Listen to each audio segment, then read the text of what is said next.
What's up mga ka-money magnet? Alamin natin ang mga malas sa harapan ng iyong mga pintuan at kung hindi mo maiwasan ang mga kamalasan na yan ay lagyan mo na lamang ng crystal ball para swertihin at maiwasan ang kamalasan. Tingnan mo na lamang ang loob ng iyong living room. Kapag ang loob ng iyong living room, dapat nakakapasok ang positive chi.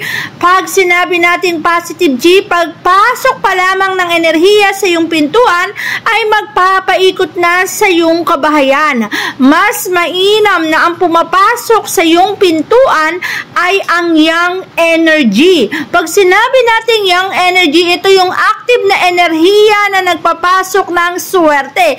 Wag na wag nating papapasukin sa ating mga tahanan ang yin energy. Ang yin energy, ito yung mga malas na nagdadala ng kamalasan sa buhay natin. Kaya naman sa harapan pa lamang ng pintuan natin, dapat ay ayusin na natin. Dapat lagyan na natin ng pangontra malas para ang tuluyang dadaloy sa ating mga bahay at sa ating tahanan ay positive chi lamang. Kaya alamin natin ang mga malas na nandiyan sa harapan ng ating mga pintuan. Alam mo bang sa pintuan pa lang madalas tayong naglalagay ng mga halaman. Ngunit madalas sa atin ay hindi napapansin na ang mga halaman ay may swerte at meron ding malas.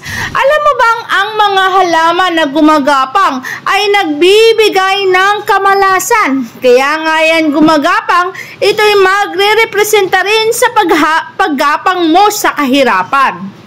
Kaya naman, kung maglalagay ka ng halaman ay ang mga swerteng halaman tulad ng money tree, fortune tree, o kaya naman farm tree, or kaya naman jade plant. Pero kung hindi maiiwasan at nakapaglagay ka pa talaga ng halaman na gumagapang sa harapan mismo ng iyong pintuan, ay maglagay ka na lamang ng crystal ball. Sapagkat sa crystal ball, sisipsipin niya ng kamalasan. Pagdating naman natin sa ating mga kusina, ang pintuan pa lang ng kusina ay direktang nakatapat sa iyong kusina. Halimbawa, pagpasok mo ng bahay, pagbukas mo ng pintuan, ay kusina agad ang nabubungaran. Alam nyo bang kapag kusina agad ang nabubungaran, pagpasok mo ng iyong tahanan, ito rin ay nakapagludulot ng kamalasan. Sa kusina kasi ay may nire-represent tayong fire. Napakalakas ng fire element.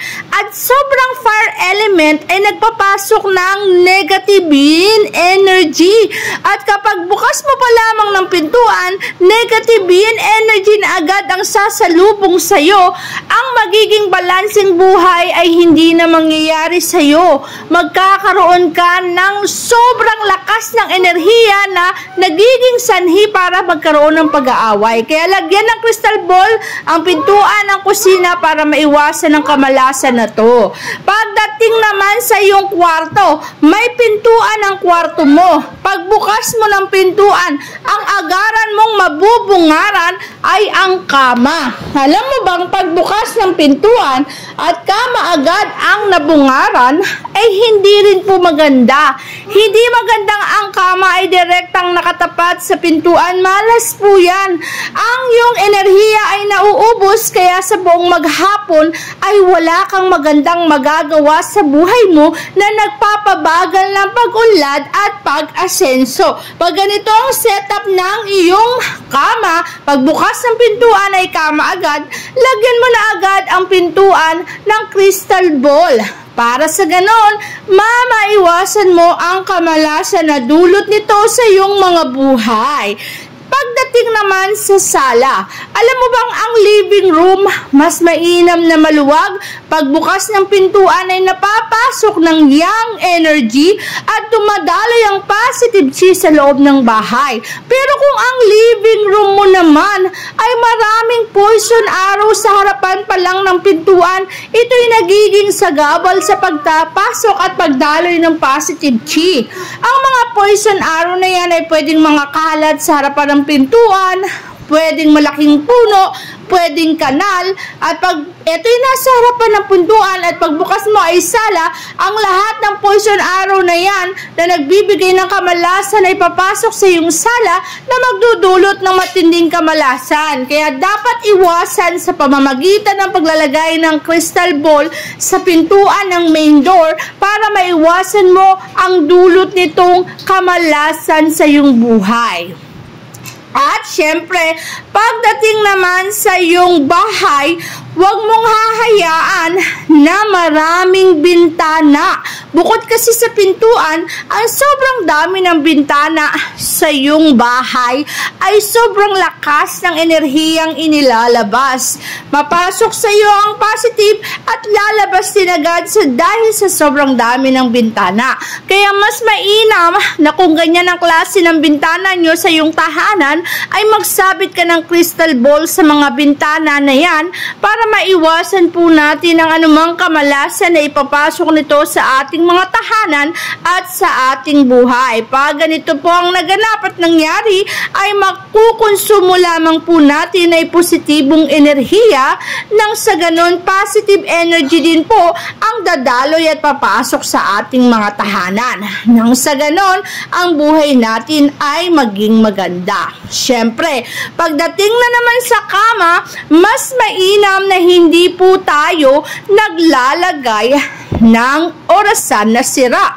Ang sirang orasan, kapag direkta rin itong nakatapat sa iyong pintuan, lalo pangat sira ay nagpapatigil ng pag-unlad at pag-asenso mo sa buhay.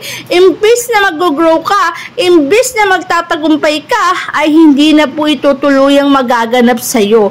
Babagal ang pag-unlad at pag-asenso mo. At huwag ka rin maglalagay ng halaman sapagkat kapag may halaman sa loob ng kwarto mo, ito po rin ay nagpapalakas ng enerhiya at sobrang lakas ng enerhiya ay nagpapabagal po ng pag-asenso at pag-unlad. Kaya iwasan po natin to para maiwasan po natin ang anumang kamalasan na maaaring idulot nito sa ating mga buhay. Nang sa ganon, mabuhay tayo ng masaya at payapa sa ating mga tahanan. Pagdating naman sa iyong kwarto, huwag ka rin maglalagay ng mga painting ng mga mountain, ng mga place na malulungkot o kaya naman lugar na malulungkot o painting na malulungkot sa loob ng iyong bedroom. Ang bedroom kasi ay lugar para magpahinga po tayo. Kapag nakikita mo nga bagay na malulungkot, ito po ay namamanifest nyo at ayaw nating mamanifest nyo ang bagay na yan at ayaw nating mabuhay ka sa kalungkutan. Ang nais lamang natin ay makapagdala at makapagdulot ng kaginhawaan sa iyong buhay. Kung ayaw mo naman tanggalin ang painting na yan, ay sabitan mo na lamang ng crystal ball para maging maginhawa ang buhay mo. Huwag mo ring itatapat ang salamin sa kama mo dahil nagre-resulta iyan ng pangangalo niya o pangangapit ng isa sa inyong mag-asawa. Para maiwasan to, ilihis mo ang salamin at huwag mong itapat sa kama mo para ang swerte ang dumaloy sa buhay mo.